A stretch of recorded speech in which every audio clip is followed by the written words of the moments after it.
Buonasera a tutti, io non perderei ulteriormente tempo perché meglio così. Allora, innanzitutto grazie a chi è già qui, chi sta entrando, chi sicuramente entrerà tra non molto. Allora, non vedo l'ora di iniziare, sono molto emozionato, devo dirvi la verità. Questo ovviamente non mi fermerà dal continuare questa live e presentarvi finalmente questo progetto. Rispetto a ieri, come vedete anche dal mio sfondo, la postazione è diversa, però spero sarà temporanea perché appunto dopo il problema di connessione di ieri ho dovuto risolvere in questa maniera. E darei un po' di contesto. Allora, per chi mi conosce già, ovviamente sono sempre io, ma con qualche modifica. Per chi è qui per la prima volta, io sono Angelo De Verinzo, ma potete chiamarmi Angio, che è poi il nome di questo canale e dei vari profili, account che troverete sui social. Per quanto riguarda invece l'utilizzo di Twitch rispetto ad altre piattaforme è semplice, ma lo spiegherò più avanti, quindi diciamo rimanete connessi e capirete il tutto fra poco. Bene, io darei il via al tutto facendo entrare l'ospite di questa sera e brevemente vi dico che il suo nome artistico è Pionz, grafica e brand design di professione, e le sue passioni più grandi sono i videogiochi, i manga e gli anime giapponesi che influenzano poi la sua vita e la sua carriera artistica. Signore e signori, Simone Piontini. Eccoci qua finalmente. Ci siamo. Speriamo vada tutto bene per ora. È tutto ok. Puntata 0.5. Sì, questo è un piccolo aggiornamento rispetto a ieri, però ci siamo. Eccoci qua. Guarda, io inizierei subito con la presentazione, così non perdiamo ulteriormente tempo. Volentieri. Mi si sente bene, tra l'altro? Sì, io ti sento bene. Se in chat mi confermano ok. Che sia tutto in caso sistemo anch'io qualcosa.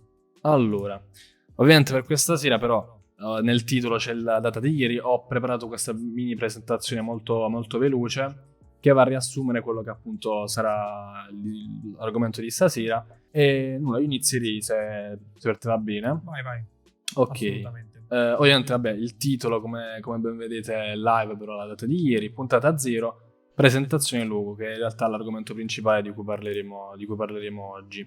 Nella prima slide c'è appunto questa slide dedicata a Simone, perché sono io. sì, perché come ben vedete Simone è un graphic e brand designer e in realtà poi la persona che continuo a ringraziare tuttora, la persona che negli ultimi mesi mi ha aiutato a concretizzare quella che è la parte visiva e comunicativa del progetto e con cui comunque si è creato un bel rapporto lavorativo nonostante comunque ci conosciamo da pochi mesi, da qualche mese. E nulla, come ho detto prima, lui è un graphic and brand designer e per quanto riguarda questa piattaforma, chi lo conosce già e conosce anche la piattaforma sa bene che ha collaborato e continua a collaborare con i creator più, tra virgolette, importanti di questa piattaforma e non solo.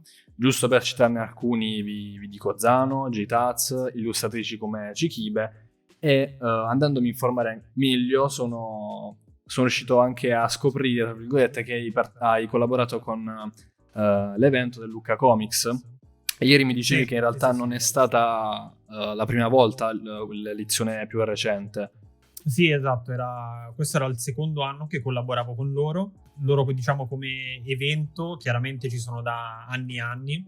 Ok. E chiaramente hanno il loro evento dal vivo direttamente a Lucca e da qualche anno diciamo che affiancano l'evento dal vivo con delle interviste che vanno poi in diretta su Twitch. I lavori che già avevo fatto per appunto questi streamer, creator diciamo sulla piattaforma, un po' attraverso di loro anche è arrivato questo contatto di Lucca con cui appunto dicevi ho lavorato principalmente sulla parte di Twitch, diciamo. Quindi, ok. Tutta la parte di grafica e branding che va quindi comunque lato streaming, quello che è overlay, i vari supporti per quelle che sono state le dirette dell'evento. Esatto. Ok. Anche perché per chi non conosce Lucca Comics è comunque una fiera, penso a livello mondiale molto conosciuta, quindi del fumetto, dei videogiochi, quindi internazionali, sì. Internazionali e non solo. Bene. Allora io poi andrei avanti con questa presentazione. Allora, qui troviamo moodboard ed elaborazioni. Che cosa sono? Io ho voluto contattare lui perché ritenevo opportuno che chi si occupasse di questo lavoro, di questa idea che avevo in mente, fosse comunque qualcuno che in questo mondo ci avesse già messo piede o comunque ne avesse comunque conoscenza. E tra una cosa e l'altra anche lui sa che alla fine mi sono detto andiamo direttamente alla fonte, perché banalmente ad altri esperti del settore andavo a presentare come esempio di quello che avevo in mente progetti fatti da lui, quindi tra una cosa e l'altra eccoci qua. E nulla, in questa slide vedete quelle che sono state le proposte di Simone relative a quello che era la mia idea di questo progetto, e che poi si è andato a trasformare in quello che poi sarà il logo che vedrete tra poco, e che in realtà già c'è un mini spoiler di quello che è il logo finale, però diciamo che principalmente è stato questo percorso qui, quindi siamo partiti da capire effettivamente cosa il logo dovesse rappresentare, cosa il progetto dovesse rappresentare, quindi dargli una linea tra virgolette stilistica che lo rappresentasse appieno, andando a cercare magari font o comunque loghi che prendessero più o meno spunto da quello che è l'idea, e no, quindi diciamo che l'iter è stato questo qui. Poi andiamo avanti. Allora, premessa, perché non mi ricordavo ci fosse già la slide del logo. Allora, premessa, questo logo è, come penso si sia intuito, un logo creato, tra virgolette, da zero, nel senso che io negli anni ho utilizzato altri loghi, e quindi per un altro grafico questo poteva essere tranquillamente un rebranding, però come concordato con Simone, essendo un progetto creato da zero, quindi che avesse delle fondamenta però su un progetto totalmente nuovo, abbiamo ritenuto opportuno partire da zero, però avendo delle idee ben chiare. Quindi in realtà i loghi che ho utilizzato in precedenza diciamo che ci sono, ma non sono contestualizzati in modo diverso, diciamo. Diciamo l'idea c'è, non però hanno influenzato. esatto. O almeno dalla mia parte del lavoro non hanno influenzato, perché chiaramente, come si vede nelle moodboard, siamo partiti proprio da zero. Esatto. Poi nella parte invece, nell'iter in cui vedevi magari ti presentavo le moodboard, tu comunque in testa avevi anche quei loghi che avevi provato a lavorare tu. Esatto, quindi anche sì, in base a quelli magari avevi un impatto diverso rispetto alla direzione creativa che si voleva prendere, diciamo. Esatto, sì. Per cui non hanno influenzato me, ma magari hanno influenzato te, diciamo, sul capire se le scelte potevano essere più adatte o meno adatte al progetto, diciamo. Sì, perché comunque, ripeto, avendo creato poi negli anni diversi loghi, diversi perché utilizzati per diversi progetti o diversi lavori, avevo bisogno appunto di un logo che andasse a racchiudere quelle che poi sono anche i main topic che fanno parte di questo progetto, che tra poco vedremo, e che riguardano poi le varie i vari studi che ho fatto negli anni, i vari lavori che ho fatto negli anni, condensati in un solo diciamo in un solo obiettivo. E nulla, quindi andrei direttamente alla slide di questo colpo di genio di Simone. Vero. Perché allora io avevo bisogno comunque di un logo che mi rappresentasse in maniera semplice ma intuitiva. In che senso? Come ben vedete, il logo è letteralmente la parola Anjo, però i più attenti avranno notato che nasconde un particolare, che banalmente è cioè se state ben attenti si riesce a intravedere un volto abbastanza neutro, senza troppe caratterizzazioni. Sì, troppo dettagliato. Esatto, cosa diciamo voluta, perché in realtà come ti dissi anch'io era inutile caratterizzarlo più di tanto magari inserendo baffi, occhiali o cose del genere, quindi sì. semplicemente occhi e naso, che però riprendono quelle che sono le lettere che vanno a comporre il nome, quindi l'occhio sinistro è la N, la G è il naso e la O è l'altro occhio. Poi se vogliamo dargli un altro tocco di fantasia, la A potrebbe essere l'orecchio, però questa è un'altra interpretazione. Se uno vuole forzare tanto il lato, diciamo, mascotte, la fantasia, sì. Assolutamente. E nulla, poi come ben vedete ci sono poi quelle che sono quella che è la palette colori che mi ha fornito Simone, ovviamente concordata con me, e come ben vedete il colore che prevale è il giallo, non per niente poi il canale si chiama Angio Yellow, eccetera eccetera, proprio perché è un colore, oltre ad essere il mio colore preferito, è un colore che mi porto dietro da anni e che ho voluto comunque tra virgolette omaggiare anche in questo caso. Sì. Ma aveva senso, perché alla fine fare chissà che studio dietro a questa scelta di un colore per un progetto come il tuo risultava quasi superfluo, ci si andava a complicare le cose. C'era un colore di preferenza, un colore che comunque funziona per quello che dovevi fare, per cui aveva senso mantenerlo. Abbiamo aggiunto giusto un altro accent color, quel blu, che va un po' a contrastare il giallo, che magari può spezzare dove serve in comunicazione, in qualsiasi tipo di grafica, può spezzare un po', diciamo, la monotonia, tra virgolette, di questo giallo, però è sicuramente una palette super forte. Sì, molto, molto dinamica, aggiungerei, anche perché proprio in relazione al fatto che hai voluto aggiungere comunque questo blu, ho messo come esempio le grafiche che ho pubblicato, che appunto rispecchiano questi 3 colori principali, oltre ovviamente al bianco, che è un colore tra virgolette universale, che poi banalmente, anche come vedete in questa slide, può tranquillamente essere un colore da sfondo, come da utilizzato come un font. Infatti, come ben vedete, c'è il cinema con la combinazione di colori di giallo e nero, ovviamente con i suoi codici colori, eccetera eccetera, però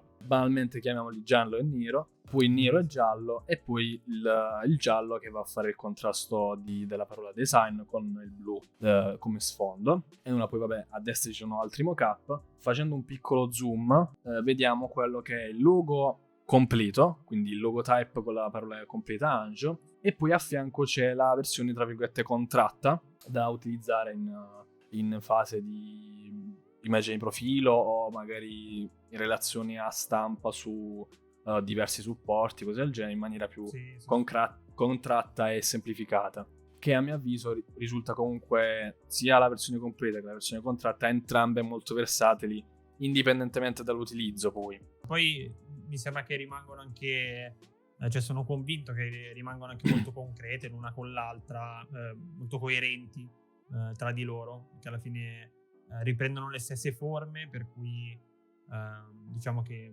capisci che sono collegate, diciamo, a vicenda. Tra l'altro volevo aggiungere una cosa sulla questione del lampo di genio finale. Sì, fai pure, anzi. Perché dalle moodboard torno indietro se vuoi. Sì, vai, volentieri. Ok. Dalle moodboard si capisce e si intuisce che avevamo capito che l'ideale era quello di affrontare un logotipo più che inventarsi un simbolo o un sicuramente marchio, astratto di qualche tipo, che forse risulta anche fin troppo serioso. Esatto, sì, è un vero. Progetto legato proprio a una persona che ci mette la faccia, non è un prodotto, non è qualcosa che vendi, alla fine sei tu che comunichi col pubblico, per cui a mio parere un logotipo è l'ideale, anche perché appunto rappresenta subito il nome, è leggibile ed è più facile per il pubblico abituarsi a questo nome, che salta fuori anche con il logo. E ci tenevo ad aggiungere appunto sulla questione lampo di genio. Che spesso si dice, un po' per sembrare un po' più dei designer seri, che tutte le scelte sono sempre pensate al 1000%, non c'è mai niente che succede per caso. In realtà non condivido troppo questa cosa, perché ad esempio questo logo salta fuori appunto da un colpo di genio che possiamo dire casuale, perché diciamo che lavorando parecchio con la tipografia del nome, con maiuscole, minuscole, diversi tipi di font, sans serif, serif, insomma, sperimentando parecchio, lavorando a parecchie iterazioni, diciamo che è saltato fuori questa possibilità di rendere il logotipo anche un po' mascotte, inserendo appunto gli elementi degli occhi e del naso. Per cui in realtà io sono contento di dire che è stato un lampo di genio, un po' una casualità. Infatti io ho voluto sottolinearlo, perché comunque banalmente queste idee sono quelle che poi vanno a funzionare meglio. Cioè magari, come hai detto anche tu, non essendo un logo essendo un personal brand, magari per i più tecnici che ci stanno vedendo e ascoltando questa sera, è un personal brand, quindi non è rivolto a vendere un prodotto o un servizio particolare su un mercato che deve rispecchiare determinati canoni. Quindi appunto anche la questione di voler inserire, anche se in maniera nascosta, una mascotte che però rispecchia quello che sarà la comunicazione futura, ha funzionato. Ha molto senso. Secondo me anche molto originale, perché ce ne saranno sicuramente di logotipi con all'interno mascotte.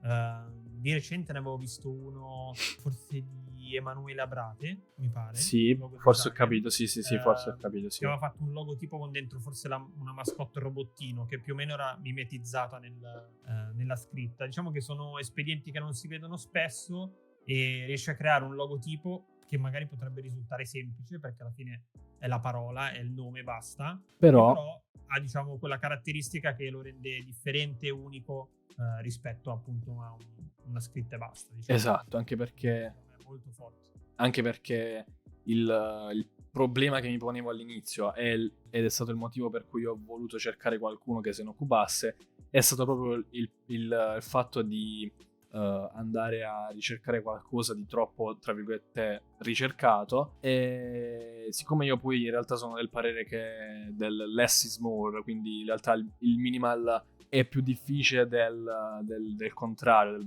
perché comunque a inserire roba è molto facile, a sottrarre è la parte difficile. Possibile, Esatto, quindi colpo di genio, proprio perché nonostante la parola semplice è corta, quindi anche comoda da questo punto di vista per l'utilizzo di questo tipo di logo, in realtà inserire poi una mascotte che nella versione contratta si nota ancora di più, cioè funziona, almeno a mio avviso. Poi sì. Poi lo dirà il tempo, perché di solito funziona così. Sì. Anche perché, come ti dissi anch'io, sarà tutta una questione di far abituare chi lo vede, perché banalmente magari chi l'ha visto adesso per la prima volta ha letto solamente la parola e poi ha notato i particolari del viso, diciamo. E questo effetto sorpresa in realtà è molto particolare e rende poi il logo, seppur semplice, dinamico da un certo punto di vista. Assolutamente, sì. Diciamo che avere la mascotte nel logotipo ti apre a parecchie possibilità creative, perché chiaramente le mascotte poi vivono, per cui possono fare parecchie cose. Mi hai dato l'assist per parlare del fatto del perché appunto poi in realtà questa mascotte funziona, che in realtà si nota nelle moodboard che ho messo in questa slide, in particolare questa moodboard qui, queste bozze qui, dove in realtà le pupille, poi capiamo un attimo se effettivamente funzioneranno bene o meno, però in realtà l'idea di far muovere le pupille in base all'utilizzo ha un senso legato a cosa? Legato al fatto che, siccome gli argomenti comunque principali di questo progetto sono argomenti visivi, perché banalmente il cinema lo vedi, lo senti, però è visivo, è un media visivo. Gaming altrettanto, e il design ha bisogno di... Assolutamente. Il design soprattutto ha bisogno di essere visto per essere compreso. Quindi tutti espedienti che vanno poi a rafforzare l'idea dell'avere questo viso rivolto al futuro, al qualsiasi voglia di interpretazione, però è comunque legato al fatto che possiamo collegarlo tranquillamente agli argomenti che poi ci saranno in futuro su questo canale e sui vari account, profili degli altri social. Non so se vuoi aggiungere qualcos'altro, perché mi sa che è l'ultima, perché ho detto all'inizio che era molto veloce questa presentazione, perché comunque banalmente è solamente un supporto a quello che poi noi stiamo raccontando, quindi banalmente di regola è tutto qui. Faccio giusto un check vado velocemente avanti, sì, perfetto.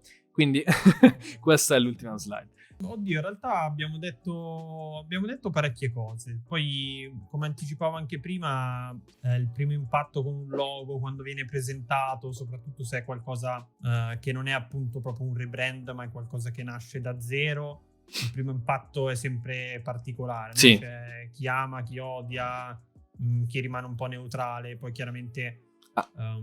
Anche perché, scusami se ti interrompo, vai. Ci sono comunque poi rebranding che funzionano o che non funzionano, nel senso che, giusto per citarne uno più recente, non so se hai visto la questione di Decathlon. Sì. Ok. Sì. Quello a mio avviso è un rebranding che da un certo punto di vista funziona, nel senso che non si distacca molto da quello che è stato il logo o comunque il branding storico Invece ci sono situazioni in altri brand che magari adesso non vado a citare, però ci sono altri brand che di recente hanno fatto un rebranding che si distacca molto da quello che era il logo storico, quindi molto riconoscibile, però che va a giustificarsi perché va a puntare su altri mercati, su altri tipi di clienti, perché magari parlando di aziende, non di brand. Sì.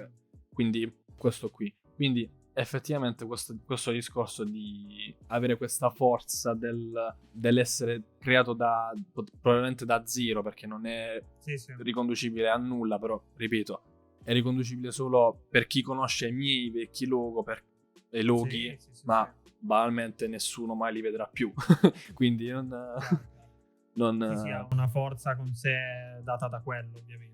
Sì, a parte il primo impatto, come dicevo, poi chiaramente abbiamo lavorato seguendo un po' quelli che sono, non dico le regole che bisogna seguire per forza, ma diciamo le giuste linee guida per creare, diciamo, un buon logo, la semplicità, come dicevamo prima, il fatto che sia, diciamo, appropriato appunto per quello che fai, quindi la scelta di non avere un marchio, un simbolo, ma appunto di un logotipo, e poi chiaramente che sia un po' distintivo, che si distingua da tutto il resto. E direi che con questa combinazione di logotipo e mascotte ci siamo molto bene. Perfetto. Guarda, io aggiungerei giusto una chicca per chi magari è un po' più tecnico che ci sta vedendo riguardo il font che mi hai fornito, che è il nome è Degular Display, in base poi all'utilizzo bold o regular, perché non avevamo bisogno di chissà quale famiglia di font, quindi in realtà ci bastava regular e bold, quindi ecco qua. Poi vabbè, quello che vedete un po' pixelato è un carattere che ho inserito anch'io nella comunicazione, ma che in realtà mi aveva dato spunto Simone, sempre citando le famose moodboard, in queste situazioni qui, nelle variazioni, nelle elaborazioni che stava provando. In comunicazione si può sperimentare anche tanto. Esatto, sì. Non essendo un brand con dei paletti fermissimi su tutto, ci si può giocare anche tanto, quindi quello è anche figo, tra l'altro.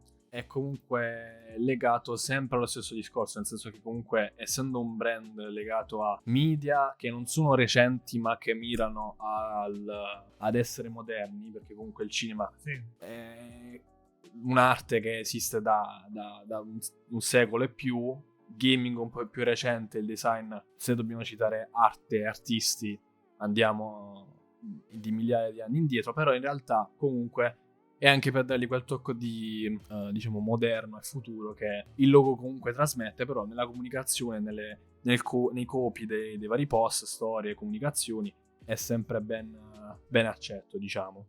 Bene, e nulla, io ho scritto questa cosa giusto per contestualizzare il tutto. Per chiudere ci stava. Sì. Fatto bene. Bene, allora toglierei un attimo questa qui, andrei un attimo a focalizzarci su di noi. Io non aggiungerei altro riguardo il progetto, riguardo il logo. Volevo chiederti giusto un paio di robe riguardo magari te, o comunque riguardo quello a cui stai lavorando, cui magari sai di poter lavorare nei prossimi mesi, nel prossimo periodo, e non so se c'è qualche chicca in particolare che puoi raccontare, perché magari ci sono contratti di mezzo. Ma allora posso fare un micro spoiler? Ok. Che ho in ballo un progetto, visto che siamo su Twitch, parliamo di Twitch. Mm-hmm. Ho in ballo un progetto di merchandise per uno streamer molto grande, molto grosso, però ancora diciamo nelle fasi embrionali, sì, per cui non ho neanch'io molte informazioni al momento. Però sai di essere stato comunque messo in mezzo, diciamo. Sì. Esatto. Per cui è qualcosa che spero che durante l'anno si concretizzi. Ok, te lo auguro. Bibliche. Grazie. E principalmente questo. Poi in realtà nell'ultimo periodo sto cercando di bilanciare al meglio lavoro svago, perché comunque io vado per il 5º anno di lavoro come designer. Ottimo. i primi anni lavoravo davvero tanto e anche post orario di lavoro facevo tantissimi esperimenti, tantissimi progetti personali. Chi è in questo settore sa che in realtà è importante farlo, seppur massacrante. No, perché magari sul lavoro, diciamo, per cliente, chiaramente se sei fortunato riesci a esprimerti abbastanza, altrimenti stai comunque dietro a certe regole, a certi progetti. Con invece dei lavori personali, diciamo, ci si può sbizzarrire. Sì. Ma in realtà, a mio avviso, la pratica fa bene in questo campo. Sì. Perché... È come l'allenamento in palestra. Sì. È importante essere costanti. Sì, ma perché banalmente vai sia tu a magari elaborare quello che può essere un tuo stile, oppure banalmente andare a conoscere i software da utilizzare. Anche perché io non so se tu sei diventato graphic designer per passione, per studi, questo te lo volevo chiedere in realtà. Sì, è partito come passione che era partita più dal video editing e poi è virata un po' più sulla grafica. Ok. Ho fatto un po' questo percorso. Però sì, da passione, diciamo. Perfetto. Anche perché, ripeto, per chi magari lo studia o percorre appunto un percorso, ripeto, di studi, va appunto a conoscere i vari software, eccetera, studiandoli. Però, a mio avviso, per me che sono diplomato in grafica e comunicazione, ma banalmente i software di editing li utilizzavo già e continuo tuttora a utilizzarli, ciò che ti rende non forte, però diciamo ciò che ti rende il tuo lavoro, comunque si riesce a staccare da quelle che sono poi le varie dinamiche delle varie guide e canoni da poter utilizzare, e quindi mi ricollego al fatto di magari sperimentare un proprio stile. Sta proprio nel fare pratica, nel provare. Assolutamente. Nulla, io farei giusto un piccolo shout out di quello che ti stai in realtà occupando su Instagram. Ok? Sì, volentieri. Nulla, giusto per contestualizzare, Simone ha creato correggimi se sbaglio, l'anno scorso, qualche mese. Sì, secondo me siamo sui 3 mesi, mi sa. Ok. Non troppissimo. Ok. Dicevo, ha creato un profilo Instagram dove insieme, credo, alla tua ragazza, se non erro, correggimi se sbaglio. Sì, siamo in 2, io e la mia ragazza. Insieme alla tua ragazza curano la parte editoriale e appunto visual di questa pagina legata alla cultura giapponese e in particolar modo ai manga e agli anime giapponesi. E nulla, ci tenevo a fare questo shoutout, questa piccola condivisione con voi, proprio perché è una realtà che stanno portando avanti in maniera, a mio avviso, molto eccellente, sembra esagerato, però in realtà confrontandola con altri tipi di pagine che ci sono, che magari si puntano solamente sulla parte editoriale o solamente sulla parte visiva, loro hanno trovato un bel connubio e quindi riescono a condividere, diciamo, queste chicche, perché in realtà parlano ovviamente di quelli che sono gli anime, i manga più famosi o comunque mainstream, però la loro particolarità è far avvicinare a più persone possibile quelle che possono essere delle chicche di quel mondo, di cui io in realtà ho scoperto molte cose, in cui ti ho anche condiviso molto carine, molto interessanti. Quindi nulla, la pagina, se non l'ho detto, si chiama Racconti dal Giappone e nulla, poi ovviamente ci risentiremo per magari, perché io ho proposto qualcosa a Simone, però vediamo se come possiamo un attimo. Sì, ovviamente nel caso avviserò poi tramite Instagram o via dicendo. E nulla, io non ti ruberei altro tempo, perché comunque abbiamo fatto una bella mezz'oretta piena, come ci eravamo concordati. E nulla, io continuo a ringraziarti e ripeto, figurati. È stato un piacere seguire il progetto e sono anche contento perché quando riesco a lavorare ad un progetto che poi viene portato avanti con la giusta cura è sempre un piacere, perché capita magari di lavorare a loghi, branding che poi vanno in mano a persone, vengono un po' stravolti, diciamo vengono poco rispettati, mentre qui diciamo che è complice anche il fatto che è un tuo progetto personale, quindi chiaramente c'è dietro una tua intenzione, una tua buona volontà, però devo dire che la stai portando avanti anche molto bene. Ti ringrazio. In realtà ti ringrazio anche per una questione del fatto che il fatto di averti contattato, quindi essere arrivato a dire no, parliamo un attimo con lui, e aver poi notato che da parte tua, che comunque sei una un ragazzo molto educato, simpatico, avere questo interesse nei confronti del progetto non è da tutti, oserei dire, anche perché, ti ripeto, ho avuto diverse esperienze in merito, quindi trovare una persona che è interessata a quello di cui le stai parlando, comunque parlando in questo caso di lavoro, interessata a lavorarci appunto su e poi dandoci il meglio, perché ripeto, il colpo di genio c'è e si vede.